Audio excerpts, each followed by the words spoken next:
नमस्कार सर्व शेतकरी बांधवांना। मी आज करजगी गावामध्ये प्लॉट व्हिजिट करण्यासाठी आपण या ठिकाणी आलो होतो। तर हे आपले हायटेक कंपनीचा 5108 हा जो वाण वापरला आहे ते शेतकरी या ठिकाणी आपल्यासोबत आहेत आणि शेतकऱ्यांचा सुरुवातीला आपण परिचय करून घेऊया। दादा तुमचं नाव सांगा। माझं नाव शिवशंकर बमनाळे करजगी करजगी। आता तुम्ही मका पीक हे दरवर्षी करताय बरोबर आहे का? दरवर्षी करतो। बघा ह्या वर्षी तुम्ही काय केलं, हायटेक कंपनीचं 5108 वापरलंय, त्याच्याबरोबर दुसऱ्या अदर कंपनीचं ह्याच प्लॉटमध्ये तुम्ही केलंय। आता या ठिकाणी प्लॉट बघितल्यानंतर आपण शेतकऱ्यांना जाणूया की बाबा आता सध्या प्लॉटमध्ये डिफरन्स काय वाटतं, आता दोन्ही प्लॉटमध्ये तुम्हाला काय जाणवतंय? हायटेकमध्ये ही काळोखी चांगलं आहे आणि ही चांगलं आहे।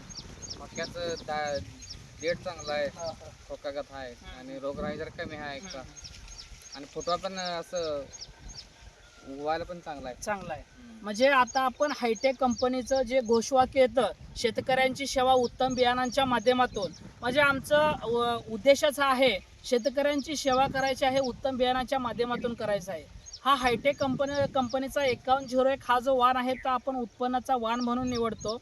या ठिकाणी बघितल्यानंतर प्लॉट तुम्ही बघा, सर्व सुंदर एक समान प्लॉट आलेला आहे आणि आपल्या हायटेक कंपनीचा विशेष म्हणजे पानाची रुंदी ही जास्त येते।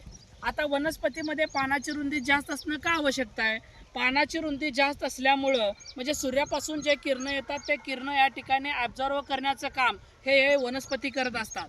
पानाची जर रुंदी जास्त असेल तर त्याच्यामध्ये अन्नद्रव्य जास्त तयार होणार आहे आणि अन्नद्रव्य जास्त तयार झाल्यामुळे त्याच्यामध्ये खोडाची साईड, आता शेतकऱ्यांनी सांगितलं की जे दुसरं खोड आहे ते कमी आहे आणि ह्याचं जे खोड जास्त आहे, अन्नद्रव्य जास्त तयार केल्यामुळे खोडसुद्धा या ठिकाणी चांगलं आलेलं आहे आणि खोड चांगलं आल्यामुळं ते आपलं मकासुद्धा चांगले दिसणार आहे।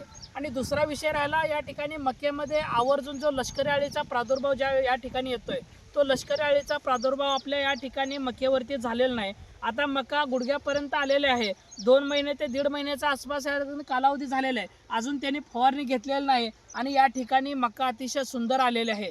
तर सर्व शेतकरी बांधवांना, करजगी पंचक्रोशीतील आजूबाजूतील सर्व शेतकरी बांधवांना विनंती करण्यात येत आहे, तुम्ही हायटेक पीक हे उत्पन्नाच्या दृष्टिकोनातून करत असता, तुमचं जर उत्पन्न वाढवायचं असेल तर कमी खर्चामध्ये जास्त उत्पन्न तुम्हाला घ्यायचं असेल तर तुम्ही हायटेक कंपनीची 5108 हा वाण वापरा आणि हा वाण वापरल्यानंतर शेतकरी समाधान आहेत का त्यांना विचारूया। म्हणजे तुम्ही समाधानी आहे का? समाधानी आहे, चांगला आहे, रोगराई कमी आहे, म्हणजे असंही मटेरियल पण चांगलं दिसते दिसायला। हो, पेटबीट चांगली आहे, ती काळोखी आहे, चांगलं वाटतंय, म्हणजे बघितलं की जरा चांगलं वाटतंय। चालेल, चांगला आहे, सगळ्यापेक्षा जरा बरं आहे। ओके।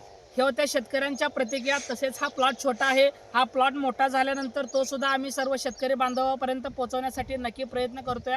थांबतो। धन्यवाद मालक, धन्यवाद।